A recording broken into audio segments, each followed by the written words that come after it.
আমরা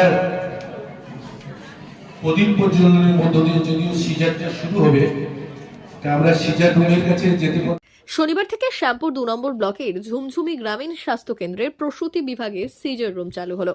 পাশাপাশি এদিন একটি সভাঘরেরও উদ্বোধন হলো। শ্যামপুর 2 নম্বর ব্লকের পঞ্চায়েত সমিতির সূত্রে খবর, সিজার রুম এবং সভাঘর তৈরি করতে খরচ হয়েছে 1,71,00,000 টাকা। শ্যামপুর বিধানসভা এলাকায় 2টি ব্লকে 2টি গ্রামীণ হাসপাতাল থাকলেও এখানে কোনো সিজারিয়ান বিভাগ না থাকায় এতদিন প্রসূতি মায়েদের উলুবেড়িয়ার শরৎচন্দ্র মেডিকেল কলেজে যেতে হতো।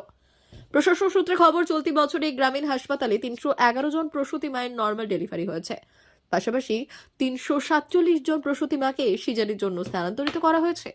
এবার এখানে সিজারিয়ান বিভাগ চালু হওয়ায় খুশি সাধারণ মানুষ। অন্যদিকে গ্রামীণ হাসপাতালে সিজারিয়ান বিভাগ চালু হওয়ায় মুখ্যমন্ত্রী মমতা বন্দ্যোপাধ্যায়কে ধন্যবাদ জানিয়েছেন হাওড়া জেলা পরিষদের জনস্বাস্থ্য দপ্তরের কর্মাধ্যক্ষ জুলফিকার আলী মোল্লা এবং শ্যামপুর 2 নম্বর পঞ্চায়েত সমিতির জনস্বাস্থ্য কর্মাধ্যক্ষ দীপক দাস।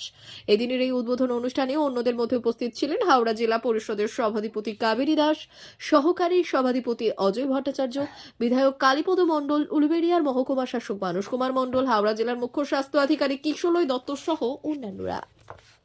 কথা বলেছেন যে রিগার্ডিং যে সাপোর্টটা দরকার, আমরা উদ্বোধন করলাম, নিশ্চয়ই সিওই স্যার ভালো বোঝেন, আমাদের হয়তো তত বোধশক্তি নেই যে এর আনুষঙ্গিক কি কি দরকার, তো সার্বিকভাবে আমাদের সেটা মাথায় রাখতে হবে। এবং সর্বোপরি আপনারা সামান্যতম যদি ভেবে থাকেন যে যারা এই এলাকার আপমর জনসাধারণ উপকৃত হবে, প্রত্যেকটা পরিবার উপকৃত হবে, তাহলেও করতে হবে। আমাদের সার্থক হবে এই কাজটা। আমি শুধু আশা কর্মী মায়েদের একটু বিশেষ করে বলবো, এই প্রচারটা নর্মাল ডেলিভারির কেসটা কোনো মতেই বিধিসম্মত নয় সিজারের রূপান্তরিত করা, এটা যেন না। কারণ শ্যামপুর থানায় 1 নম্বর 2 নম্বর ব্লকের ভিড়টা এখানেই হবে, স্বাভাবিক কারণ মানুষের উপর ইম্পোজিশন হয়নি। বাসের ভাড়া, ট্রামের ভাড়া বাংলামলে বারবার করেছে। আমি নিজে আন্দোলন করতে গিয়ে মৌলানা আজাদ করে দেখেছে আমাকে মাংস কাটা চাপা দিয়ে মারা হয়েছিল। আমি অন্তত 3 মাস হাসপাতালে ছিলাম। সেই দিনগুলো আমরা ভুলিনি, আমরা এসব চাই না। আমরা চাইছি যে পৌনঃপুনিকভাবে আমরা নজরদারি করে যাব। এখানে কোনো ট্যাক্স ইম্পোজিশন হয় না। স্বাস্থ্যক্ষেত্র তারা ফিস নিতে আমরা তুলে দিয়েছি। আমরা মমতা বন্দ্যোপাধ্যায় স্বাস্থ্যসাথীর মতো এটা যুগান্তকারী প্রকল্প। আমি জানি ভেস্টেড ইন্টারেস্টরা এগুলো নিতে পারছে না। বড় বড় মাল্টিন্যাশনাল কর্পোরেশন মেডিসিন যারা প্রডিউস করে, যারা বড় বড় নার্সিং হোমগুলো চালায়, ম্যাক্সিমাম বিল্ডারদের আছে। এই জায়গাগুলো তারা চাইছে না স্বাস্থ্যসাথী পরিষেবা গরিব পাক। মমতা বন্দ্যোপাধ্যায় চাইছে 5 লক্ষ টাকা কভারেজ।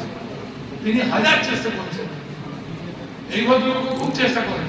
ওনার কাছে রিপোর্ট গেলে কোনো নার্সিং হোম যদি অসহযোগিতা করে ওনারা ব্যবস্থা নেওয়ার চেষ্টা করেন। কিন্তু মাল্টিন্যাশনাল কর্পোরেশন একচেটিয়া পুঁজি এই স্বাস্থ্যের ক্ষেত্রে যারা আছে তারা প্রমাণ করেছে ন্যায্য মূল্যের ওষুধের দোকান, সরকারি হাসপাতালে বিনা পয়সায় চিকিৎসা, 5 লক্ষ টাকা স্বাস্থ্যসাথী কভারেজ, যে কোনো নার্সিং হোমে যেতে পারে।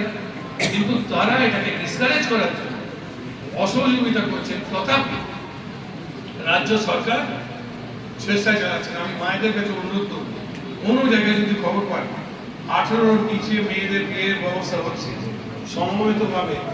আর আমি সত্যি প্রণাম জানাবো আমাদের আশা বোনেদের, স্বচ্ছতা যারা আছে, একদম যারা গ্রাসরুট লেভেলে কাজ করে, তাদের মা তুলে সেলাম।